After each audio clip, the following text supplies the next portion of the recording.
Thank you for staying with us, dear viewers. As we promised you at the outset of this program, one of our main topics here up for discussion is the Egypt-EU cooperation, the diverse and rich cooperation. And with us now here in the studio is Engineer Dr. Mostafa Waly, and he is a co-founder of the Egyptian European Council and also the former president of the... Former general manager of the Federation of Egyptian Industries. Thank you very much, Engineer Dr. Waly, for joining us. Always a pleasure to have you with us. Thank you very much. It's the same, and thank you very much for having me. Thank you, sir, for being here, and a very good morning to you. Thank you. Now, the Minister of International Cooperation, Dr. Rani Al-Mashad, described the ongoing cooperation between Egypt and the EU as diverse and rich, and one that is meant to realize comprehensive sustainable development and upgrade the infrastructure here in Egypt. And definitely there are great mutual interests and mutual benefits between Egypt and the EU. Can you expand, Dr. Waly, please? Yes, actually this was a very important event, especially right now. The Conference on Economic Partnership. I mean the event where this declaration and this meeting between Her Excellency Minister Rani Al-Mashad and Mr. Ambassador Christian Berger, yes. Because as we know what's going on in Europe now, and it has its implications in all the activities around the world. Egypt in particular, when it comes to cooperation with the European Union, you will be amazed, and a lot of people will be amazed, that at least yesterday, it was the day before Monday, yesterday, it was Monday, was actually a celebration of 75 years of cooperation. Mm-hmm. This is actually when it started to become from European community, then to EU, over this time and before, but this is at least quite some time. Yeah. And across this history, actually, there was a great success stories. There was ups and downs, as usual, in any relation between people of different nationalities and between institutions. But at the end, it always was for the mutual benefit of Egypt as the pivotal country and important country in Africa and in the Arab world and in the Middle East, with the EU as a bloc, which of course have now 27 states member, you know. Unfortunately, if it's unfortunately that UK has already exited in a way. So the chance to have such a meeting and to have such a declaration of very serious and proven record and future of cooperation, this gives us as an Egyptian strong feeling and confidence of our general attitude, general politics, general policies with our most important neighbors, the European bloc. Right.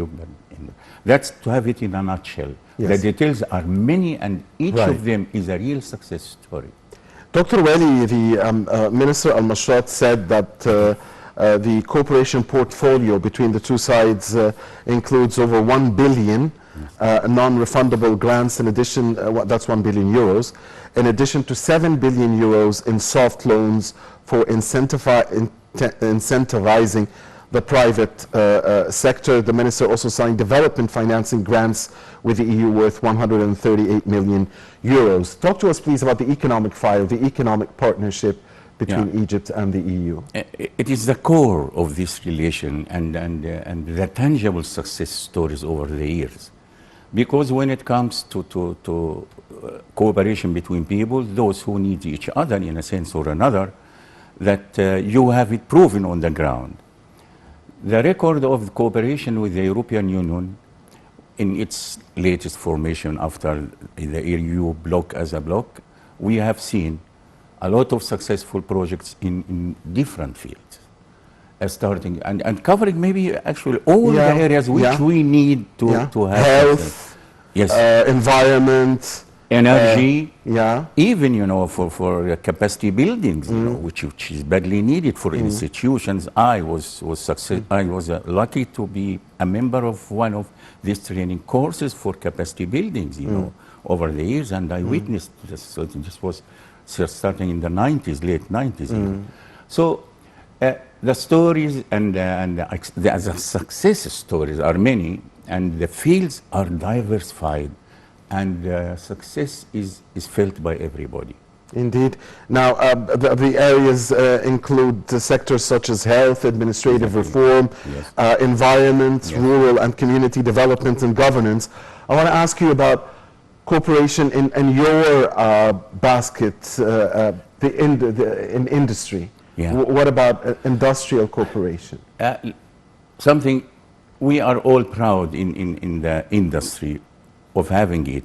A very specific program, rich and serious, and it's now it started in the mid or early 20s. I mean, 2005, 2002. I mean, in the new millennia. Yes. But the idea was in the late 90s. That is specifically and in name, modernization of Egyptian industries. A very, very ambitious and successful initiative, and lucky enough that even, you know, the formalities, it is now in the heart of the house of the industry, representing the industry at least. It's the Federation. So you of can Egyptian see some fruits of that absolutely on the ground. Absolutely. A lot of people can tell you this. I witnessed this, you know. I was lucky even to witness the signature in Stuttgart. It was in Stuttgart, yes. This was 1995 or something like that. But anyway, this shows you that if we are talking about specific projects, yes. But if you look at the other areas, look at the cooperation in energy, the cooperation in transportation, which are very important to the people's daily life, you know. So you find a lot. Yes. Now, there is the framework of the 2021-2027 cooperation strategy between Egypt and the EU. Could you talk to us more about that cooperation strategy and what should we expect in that period? You know, it came actually, we talk about this, but in different perspectives, some about 4 or 5 weeks ago, also in the occasion of the bilateral cooperation between Africa and the European Union. This was an important event, you know. It was held in Brussels, and President Sisi, I think, attended it too. So it's back to this theory. I mean, so it was phases. So it was the end that time, 21, was the end of the first. You know, these people are very, very specific, so they have their policies and their, you know, forecast based on or periods and achieving objectives, and then they go to another stage. So now we are in this stage of 21, 27. Now the Monday event witnessed a 24 million euro grant agreement between the EU's Integrated Rural Development Program, the Italian Agency for Development Cooperation, to support the Ministry of Agriculture and Land Reclamation. What about also cooperation in the field of agriculture? I'm sure Egypt is an exporter of many foods and crops. And vegetables mainly, you know, potatoes is an important oranges part, so what about also cooperation in the agricultural field? What can you tell us specifically about that? This project? I am not so clear because I didn't get into details, but I know the objective is to help the smallest farmers in the very, very farms, you know. So that's very important, you know, because sometimes you neglect certain sector of beneficiaries through a big umbrella, but this was targeted. This is what I read and what I had heard. Okay. The event also included the signing of the Public Financial Management Project to support the Ministry of Finance with a 5 million euro grant, and the Sustainable Development Strategy and the Administrative Reform Plan with another 5 million to support the Ministry of Communication and Information Technology. And the Central Agency for Organization Administration. I guess also the communication and information technology cooperation is very important. Yes, sure. Especially for Egypt. Absolutely, Yeah. absolutely. Because a lot of let's say, development over the years. I mean, let's talk about the last 20 Yeah. years, Yeah. where we have a very, very noticeable boom in this sector of. It's actually, we call it in the federation and even the chamber. It's called ICT, Information and Communication Technology. Right. With a lot of activities, even forming this chamber in the federation, which is very active, and some other institutions. Always you will find the EU either as a partner in projects or financer for some projects, and training is also there, on institutional and even private sector levels. So you are right, yes. And as we talked at the outset, this is a mutual interest cooperation, mutual benefits are there. So could you tell us about the pivotal role that Egypt gives to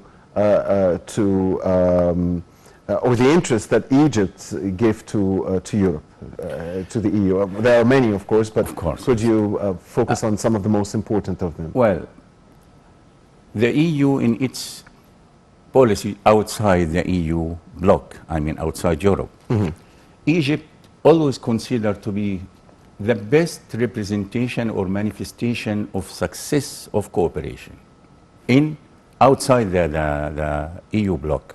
I mean, EU countries altogether. We have a lot of, all of them we have bilateral relation, each, with Right. France. Diplomatic, yes, and even missions. economic side. Yes. But this altogether, when it is represented, at that time, the effect is really greater because you are talking Europe, European Union, with Egypt as Egypt. The importance or how it comes or it stems, it's historic and geographical and human even. Look, we Culture. are the close, and culture, yes, for sure, yeah. We are the closest neighbor, southern neighbors to the EU. And Egypt, with all its history, with all its Diversity. diversity and historic record when it comes to cooperation. Or even forget, when there was a colonization or something like that. But at the end, right now, this I heard it even from a lot of the, in the EU, in the Egyptian European Council, we invite, of course, the ambassadors of the European Union. I mean, each country is there, and also the ambassador of the EU across the last, we are celebrating Decades. 17 years. Yeah. We are celebrating soon 17 years. Soon we'll celebrate. So we must, every one of them, it's very important for them to show and to confirm to everybody, including the non-governmental organization like us, how important Egypt to the EU and how Europe in general is keen. Egypt is always a gate Yes. to Yes. the Arab world, to If we Africa, get into details, to Asia, Exactly. and to Europe as well. Exactly, But if we look at the economic, or sometimes it's not the economic. Sometimes it's the role of the. Let's be frank. Africa and Egypt in Africa have suffered all long history of, let's say, exploitation. I will not get into details. It's history. But anyway, it's now the time to repay in a decent mood and for your goodness also. Isn't it for the goodness, this always we discuss this way, isn't it for the goodness of EU at large that the illegal immigration, with all its tragedy and with all its effect, either on those who are taking the risk or the countries which have to host them with this, very tragic campaigns and also, the story. Egypt is doing this out of pure humanity, that it doesn't allow, under no circumstance, it doesn't trade even, because I don't want to. In fact, to Egypt hosts those in need. Exactly, here. But it never ever Allows leaked or was soft on such things, Right. And every EU, let's say, in this branch in the EU, it's immigration and transport, immigration department there in Brussels, actually, they had this is very important for them. Egypt is always praised for its situation. So that's to prove to you that Right. the importance coming from a lot of things, plus also it's a duty. It's a moral duty. And for the goodness again. Imagine this immigration. Again, this is a very well-known story, but to have to elaborate it. If you will help the African countries, especially in the north and the middle, help them to have a decent life, as this, by the way, they are sharing with us now this initiative, then the people will not be pushed to get out. So maybe the cost of helping through finance, through cooperation, is much less than at least the psychological effect of what we hear every day about sinking of people in the sea. Well, definitely, cooperation helps get us into the path of prosperity for all, and this is the higher interest here. So, can you tell us, Dr. Waly, in your view, how do you see that the the Egypt-EU economic cooperation, how the impact that it has on Egyptian citizens, the impact that it has on sustainable development achievement in Egypt? Well, it's part of our policy is Egyptian leadership and the Egyptian people, and their aspiration is to raise the standard of life. Naturally, yes. Right? That's for sure. So anything would help materializing this in the smallest size up to the big issues, Let's say from reclamation of a small area or piece of desert to building such fantastic projects in energy and like Bimban is one of the biggest projects. And just lately, a fantastic project for sugar beets. It was celebrated, the inauguration. Very big one, I'm talking now about Egypt, thinking of developing. So anybody would help in any of these fields, faithfully, in good faith, most welcome, and we will appreciate, and we are very appreciative people, The significance of Egypt-EU partnership in supporting small and medium enterprises, how do you see that? Luckily, this is one of my closest areas to my since long ago. Well, a lot of help we received from the EU, either on bilateral relation, Egyptian, European country, or on the bloc at large, So we have this partnership agreement. This was a very big achievement. It was actually the core of these success stories. And a very important part of it was, of course, modernization of Egyptian industries, including in it raising the capacity building of the industry at large. There was a specific project to show you how things can get to the, let's say, the starting point.